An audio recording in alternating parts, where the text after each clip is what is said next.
ಖಾಸಗಿ ಕಂಪನಿ ಮತ್ತು ನಾಯಕ ನಟ ಗಣೇಶ್ ನಡುವಿನ ಕಾನೂನು ಹೋರಾಟ ಇದೀಗ ಗಣೇಶ್ ಮತ್ತು ಚಿತ್ರ ನಿರ್ದೇಶಕ ಎಸ್ ನಾರಾಯಣ್ ನಡುವಿನ ಕೋರ್ಟ್ ವಾರ್ಗೆ ಕಾರಣವಾಗಿದೆ.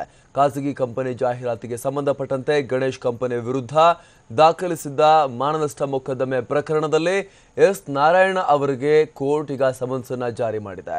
ಇದರಿಂದಾಗಿ ಅಸಮಾಧಾನಗೊಂಡಿರುವಂತಹ ನಾರಾಯಣ್ ಗಣೇಶ್ ದಾಖಲಿಸಿದ ದೂರಿನಿಂದ ತಮಗೂ ಸಮನ್ಸ್ ಬಂದಿದ್ದು ಮಾನಹಾನಿ ಉಂಟಾಗಿದೆ, ಹೀಗಾಗಿ ಸಾರ್ವಜನಿಕವಾಗಿ ಕ್ಷಮೆ ಕೋರಬೇಕು, ಜೊತೆಗೆ 10 ಕೋಟಿ ರೂಪಾಯಿ ಪರಿಹಾರ ಕೊಡಬೇಕು ಅಂತ ಆಗ್ರಹಿಸಿ ಗಣೇಶ್ಗೆ ನೋಟಿಸ್ ಅನ್ನು ಕೊಡಿಸಿದ್ದಾರೆ.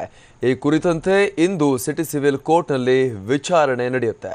ಆದರೆ ಖಾಸಗಿ ಕಂಪನಿ ಚೆಲುವಿನ ಚಿತ್ರದ ನಿರ್ದೇಶಕ ಎಸ್ ನಾರಾಯಣ್ರನ್ನ ವಿಚಾರಣೆಗೆ ಹಾಜರಾಗುವಂತೆ ಕೋರ್ಟ್ಗೆ ಕರೆದಿರೋದ್ರಿಂದಾಗಿ ನ್ಯಾಯಾಲಯ ನಾರಾಯಣ್ ಅವರಿಗೆ ಸಮನ್ಸ್ ಅನ್ನು ಜಾರಿ ಮಾಡಿದೆ. ಖಾಸಗಿ ಕಂಪನಿ ಮತ್ತು ನಾಯಕ ನಟ ಗಣೇಶ್ ನಡುವಿನ ಕಾನೂನು ಹೋರಾಟ ಇದೀಗ ಗಣೇಶ್ ಮತ್ತು ನಿರ್ದೇಶಕ ಎಸ್ ನಾರಾಯಣ್ ನಡುವಿನ ಕೋರ್ಟ್ ವಾರ್ಗೆ ಕಾರಣ ಆಗಿರುವಂಥದ್ದು. ಈ ಬಗ್ಗೆ ಮತ್ತಷ್ಟು ಮಾಹಿತಿಯನ್ನ ಕೊಡ್ತಾರೆ ನಮ್ಮ ಪ್ರತಿನಿಧಿ ಪವಿತ್ರ. ಗಣೇಶ್ ಮತ್ತು ಒಂದು ಖಾಸಗಿ ಕಂಪನಿ ಮಧ್ಯದ ಕಾನೂನು ಸಮರ ಇದು. ಇಲ್ಲಿ ನಾರಾಯಣ್ ಅವ್ರಿಗೆ ಯಾಕೆ ಬಂದು ತಗಲ್ಕೊಂಡಿದೆ, ಇದು ಇವರಿಬ್ಬರ ಮಧ್ಯೆ ಯಾಕೆ ಕುಸ್ತಿ ಕಾರಣ ಆಗಿದೆ ಈ ವಿಚಾರ? ಆಮೇಲೆ ಏನಂತ ಅಂದ್ರೆ ಗಣೇಶ್ ಮತ್ತೆ ಎಸ್ ನಾರಾಯಣ್ ಅವರ ಮಧ್ಯೆ ಈಗ ಕಾನೂನು ಹೋರಾಟ ಪ್ರಾರಂಭವಾಗಿದೆ ಅಂತಾನೆ ಹೇಳ್ಬೋದು. ಏನು 2007ರಲ್ಲಿ ರಿಲೀಸ್ ಆದಂತ ಚೆಲುವಿನ ಚಿತ್ತಾರ ಸಿನಿಮಾದಲ್ಲಿ ಒಂದು ಖಾಸಗಿ ಅಗರಬತ್ತಿ ಕಂಪನಿಯವರು ಗಣೇಶ್ ಅವರ ಫೋಟೋವನ್ನ ಬಳಸ್ಕೊಂಡಿರ್ತಾರೆ ಸಿನಿಮಾದ ಜಾಹೀರಾತಿನಲ್ಲಿ. ಅದಾದ ನಂತರವೂ ಕೂಡ ಗಣೇಶ್ ಅವರ ಏನು ಫೋಟೋವನ್ನ ಜಾಹೀರಾತು ಕಂಪನಿಯವರು ಕೆಲವಾರು ವರ್ಷಗಳ ಮೂಲಕ ಈ ಗಣೇಶ್ ಅವರ ಫೋಟೋವನ್ನ ಬಳಸ್ಕೊತಾರೆ. ಅದು ಗಣೇಶ್ ಅವರ ಗಮನಕ್ಕೆ ಬಂದಿರಲ್ಲ. ಒಂದಿನ ಗಣೇಶ್ ಅವರ ಗಮನಕ್ಕೆ ಇದು ಬಂದ ನಂತರ ಗಣೇಶ್ ಅವರು ಅಗರಬತ್ತಿ ಕಂಪನಿ ಮೇಲೆ ಒಂದು ದೂರನ್ನ ದಾಖಲು ಮಾಡ್ತಾರೆ.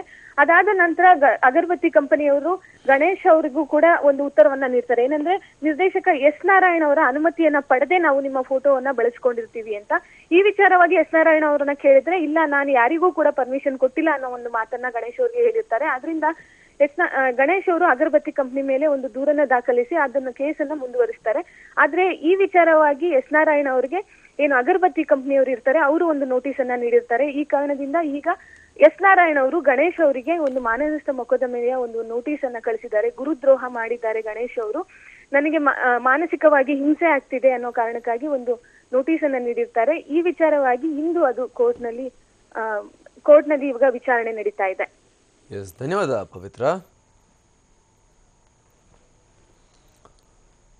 ಇದು ಅಗರಬತ್ತಿ ಕಂಪನಿ ಮತ್ತು ಗಣೇಶ್ ಮಧ್ಯದ ಕಾನೂನು ಸಮರ. ಇದರಲ್ಲಿ ಈಗ ಎಸ್ ನಾರಾಯಣ್ ಅವರು ಕೂಡ ಸಿಲುಕೊಂಡಿರುವಂಥದ್ದು. ಅವ್ರಿಗೂ ಕೂಡ ಈಗ ಕೋರ್ಟ್ ಸಮನ್ಸ್ ಅನ್ನ ಜಾರಿ ಮಾಡಿದೆ. ಚೆಲುವಿನ ಚಿತ್ತಾರ ಮೂವಿ ರಿಲೀಸ್ ಆದ ಬಳಿಕ ಒಂದು ಅಗರಬತ್ತಿ ಕಂಪನಿಯವರು ಗಣೇಶ್ ಅವರ ಫೋಟೋವನ್ನ ತಮ್ಮ ಬ್ರ್ಯಾಂಡ್ಗಳಲ್ಲಿ ಬಳಸ್ತಾ ಇರ್ತಾರೆ ಪಬ್ಲಿಸಿಟಿಗಾಗಿ. ಆ ಬಗ್ಗೆ ಗಣೇಶ್ ಅವರಿಗೆ ಮಾಹಿತಿ ಇರೋದಿಲ್ಲ. ಗಣೇಶ್ ಅವರಿಗೆ ಈ ಮಾಹಿತಿ ಗೊತ್ತಾದ ಬಳಿಕ ಅವರು ಈ ವಿಚಾರವನ್ನು ಪ್ರಶ್ನೆ ಮಾಡ್ತಾರೆ. ಈ ಬಗ್ಗೆ ಕೇಸನ್ನು ಕೂಡ ದಾಖಲು ಮಾಡ್ತಾರೆ ಕೋರ್ಟ್ನಲ್ಲಿ. ಆ ಸಂದರ್ಭದಲ್ಲಿ ಉತ್ತರವನ್ನು ಕೊಡುವಾಗ ಆ ಅಗರಬತ್ತಿ ಕಂಪನಿ ನಾವು ಡೈರೆಕ್ಟರ್ ನಾರಾಯಣ್ ಅವರ ಪರ್ಮಿಷನ್ ಪಡೆದು ಈ ರೀತಿ ಫೋಟೋವನ್ನು ಪಬ್ಲಿಷ್ ಮಾಡಿದ್ದೀವಿ ಅನ್ನುವಂಥ ಹೇಳಿಕೆಯನ್ನು ಕೊಡ್ತಾರೆ. ಹೀಗಾಗಿ ಈಗ ಬೇಕೋ ಬೇಡದೆಯೋ ನಾರಾಯಣ್ ಅವರ ಹೆಸರು ಕೂಡ ಪ್ರಕರಣದಲ್ಲಿ ತಳಕು ಹಾಕೊಂಡಿದೆ. ನಾರಾಯಣ್ ಅವ್ರಿಗೂ ಕೂಡ ಈಗ ಕೋರ್ಟ್ ಸಮನ್ಸನ್ನು ಜಾರಿ ಮಾಡಿದೆ. ಇಷ್ಟಕ್ಕೆ ಕುಪಿತರಾಗಿರುವಂಥ ಎಸ್ ನಾರಾಯಣ್ ಈಗ ಗಣೇಶ್ ಅವರಿಗೆ ನೋಟಿಸ್ ಅನ್ನು ಕಳಿಸಿರುವಂಥದ್ದು. ನನಗೆ ಮಾನಹಾನಿಯಾಗಿದೆ, ಹಾಗಾಗಿ 10 ಕೋಟಿ ಪರಿಹಾರವನ್ನು ಕೊಡಬೇಕು ಅನ್ನುವಂತಹ ಒಂದು ನೋಟಿಸ್ ಅನ್ನು ಈಗ ಗಣೇಶ್ ಅವರಿಗೆ ಕಳಿಸ್ಕೊಟ್ಟಿದ್ದಾರೆ. ಈ ಪ್ರಕರಣಕ್ಕೆ ಸಂಬಂಧಪಟ್ಟಂತೆ ಇವತ್ತು ಸಿಟಿ ಸಿವಿಲ್ ಕೋರ್ಟ್ನಲ್ಲಿ ವಿಚಾರಣೆ ಕೂಡ ನಡೆಯುತ್ತಿದೆ.